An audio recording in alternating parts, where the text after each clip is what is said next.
Various physiological and pathological factors can also affect the drug metabolism.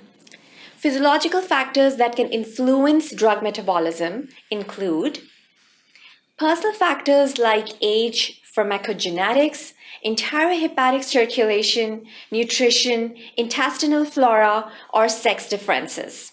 Food can also activate the cytochrome P450 enzymes, including charcoal grilled foods and cruciferous vegetables such as broccoli. Genetic predisposition, or you can say polymorphism, can greatly affect the individual's metabolism. Because of the genetic makeup, persons with high metabolism will have to take the drug twice or thrice in order to make up the therapeutic needs. You have probably heard about people complaining about their weight gain due to their slow metabolism. But is it exactly like this? Is metabolism actually a culprit? And if this is the reality, can we make it fast? Can we reverse our metabolism to burn more calories? Well, it totally depends how much a person is eating and how much it is utilizing. Metabolism varies from person to person.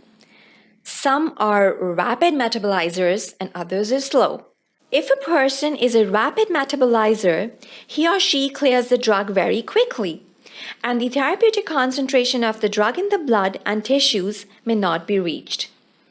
In contrast to that, if a person is a slow metabolizer, the drug is metabolized so slowly that it accumulates in the bloodstream, and the higher concentration of the drug in the body creates a greater potential for adverse effects.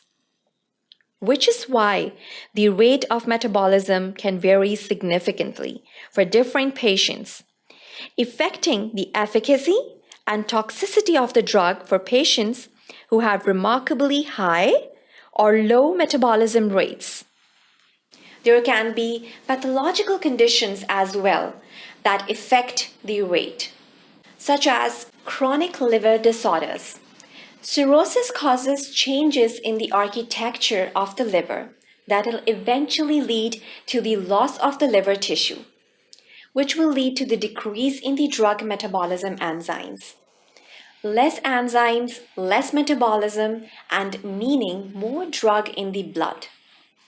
That is the reason dose adjustment is required in chronic liver patients. Advanced heart failure.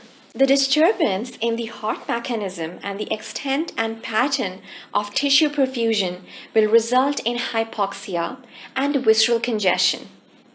By these mechanisms, cardiac failure potentially affects absorption and disposition characteristics of the drugs, which may necessitate adjustment in dosage regimen for the optimum therapy. Enzyme induction is the increased synthesis or decreased degradation of enzymes and occurs as a result of the presence of an exogenous substance. Interactions with the other concurrent medications. Actions of some drugs as substrates or inhibitors of enzymes involved in xenobiotic metabolism are a common reason for the hazardous drug interactions. Cytochrome P450 enzymes can also vary across individuals, with deficiencies occurring in 1 to 30% of people. Some drugs are able to increase the activity of certain isoenzyme forms of cytochrome P450 and thus increase their own metabolism as well as that of the other drugs. Smokers can show increased metabolism of certain drugs because of the induction of cytochrome P448 by a constituent in tobacco smoke. In contrast, some drugs inhibit microsomal enzyme activity and therefore increase their own activity as well as that of the other drugs. Solubility of the drug. Very hydrophilic drugs are poorly absorbed because of their inability to cross lipid-rich cell membranes. Paradoxically, drugs that are extremely lipophilic are also poorly absorbed. because they are totally insoluble in aqueous body fluids and therefore cannot gain access to the surface of the cells. For a drug to be readily absorbed, it must be largely lipophilic, yet have some solubility in aqueous solutions. This is one reason why many drugs are either weak acids or weak bases.